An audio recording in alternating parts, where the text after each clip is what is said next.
भारत वापस आया 102 टन सोना।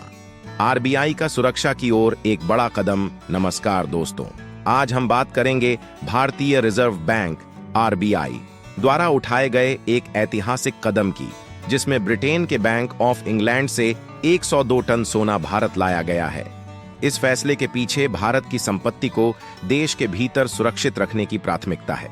आइए जानते हैं इस कदम का महत्व और इसके पीछे की रणनीति।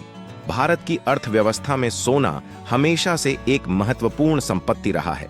आरबीआई के पास अब कुल 855 टन सोना है, जिसमें से 510.5 टन अब भारत की सुरक्षित कोठियों में रखा गया है। पिछले साल सितंबर से अब तक भारत ने 214 टन सोना अपने पास वापस मंगवा लिया है, जिससे साफ है कि भारत अब अपनी संपत्ति को घर के भीतर सुरक्षित रखना चाहता है। भू राजनीतिक और आर्थिक चुनौतियों के बीच महत्वपूर्ण निर्णय।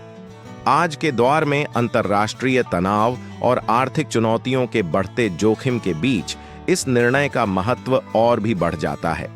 सरकार का मानना है कि देश की संपत्ति को अपने पास रखने से सुरक्षा का एक अतिरिक्त स्तर मिलता है, खासकर ऐसे समय में जब वैश्विक स्थिति अस्थिर है। यह कदम देश की संपत्ति की सुरक्षा में सहायक साबित होगा। सुरक्षा और गोपनीयता को रखा गया प्राथमिकता। पहल मई में भी भारत ने बैंक ऑफ इंग्लैंड से 100 टन सोना वापस मंगवाया था। यह सोने की 1990 के दशक के बाद सबसे बड़ी स्थानांतरण प्रक्रिया में से एक था। उस समय आर्थिक संकट के दौरान सरकार ने सोना गिरवी रखा था, परंतु आज का यह कदम देश की संपत्ति को सुरक्षित रखने की एक सक्रिय रणनीति का हिस्सा है, न कि किसी आपात स्थिति का नतीजा। फिलहाल भारत के 324 टन सोने के भंडार ब्रिटेन के बैंक ऑफ इंग्लैंड और बैंक फॉर इंटरनेशनल सेटलमेंट्स के पास सुरक्षित हैं। बैंक ऑफ इंग्लैंड को लंबे समय से केंद्रीय बैंकों के लिए विश्वसनीय संरक्षक माना गया है। लंदन का बुलियन मार्केट सोने के तरलता लाभ भी प्रदान करता है। हालांकि इस वर्ष भारत के अधिक सोने को ब्रिटेन से वापस लाने की संभावना कम ही दिख रही है। सोने की बढ़ती कीमतों में नया उत्साह।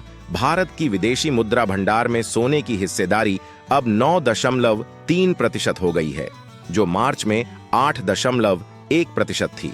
वैश्विक सोने की कीमतों में बढ़त ने इस बदलाव का समर्थन किया है। इस समय मुंबई में सोने की कीमत लगभग 78,745 रुपये प्रति 10 ग्राम है और विशेषज्ञों का अनुमान है कि अगले साल तक यह कीमत 85,000 रुपये प्रति 10 ग्राम तक जा सकती है। आर्थिक अनिश्चितता और विशेष रूप से मध्य पूर्व जैसे क्षेत्रों में चल रहे संघर्ष के दौरान निवेशकों की सोने में रुचि बढ़ रही है, जो इसकी कीमतों में वृद्धि का कारण बन सकता है। तो दोस्तों, यह था भारतीय रिजर्व बैंक द्वारा उठाए गए ऐतिहासिक कदम की पूरी जानकारी।